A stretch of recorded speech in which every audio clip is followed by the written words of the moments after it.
вообще? Как вам могло прийти в голову сказать такой бред, что вы не будете молчать, пока идут переговоры? Наталія Попкова. Зараз ідуть перамовы наконт вызвалення беларускіх палітвязняў.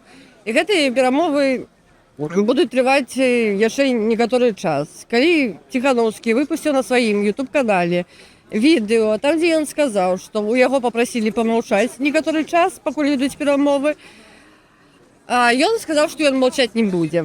На сягонняшні дзень у Беларусі бяспечнасць беларускіх палітвязняў гэта найгалоўнейшае. І калі цябе просяць памаўчаць, хіба важна памаўчаць. Таму што, наколькі я разумею, Ціхановскі сам выйшаў з-за таго, што амерыканцы за яго папрасілі. А калі у беларускіх вязнях сядзяць такія людзі, як Мікалай Статкевіч, Павел Северынец, Сергей Спарыш, тыя людзі, якія дапамаглі Ціхановскаму быць тым, кім ён зараз ёсць. Друзья, переговоры идут 2 года уже. 2 года.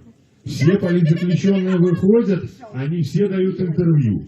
Точно так, как и Тихановский. Я никому ничего не обещал. И американцы мне ничего не требовали от меня. Они сказали, что диктатор попросил, чтобы эти ребята, не только я, но и остальные, они тоже дают интервью все. Вы видели всех?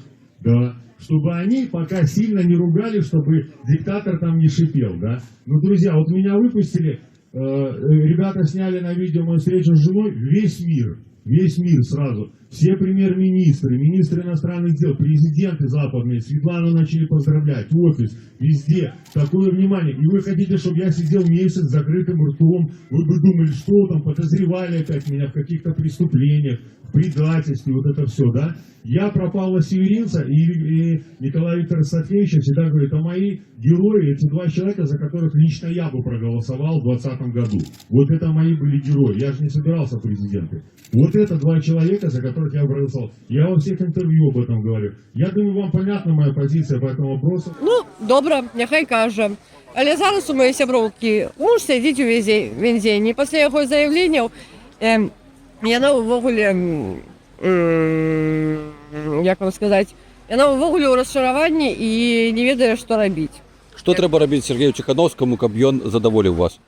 Ужо нічога, ужо нішто не можа мяне задаволіць, таму што тое, што рабіла яго жонка і то, што робіць ён зараз, ну, гэта не адпавядае інтарэсам Беларусі, ніяк не дапамагае беларусам і замежжам. Хто, калі не Ціхановскі? Каго вы прапануеце? Статкевич, мой президент. Чаго яго не выпусцілі? Потому что режим его боится. Это же очевидно.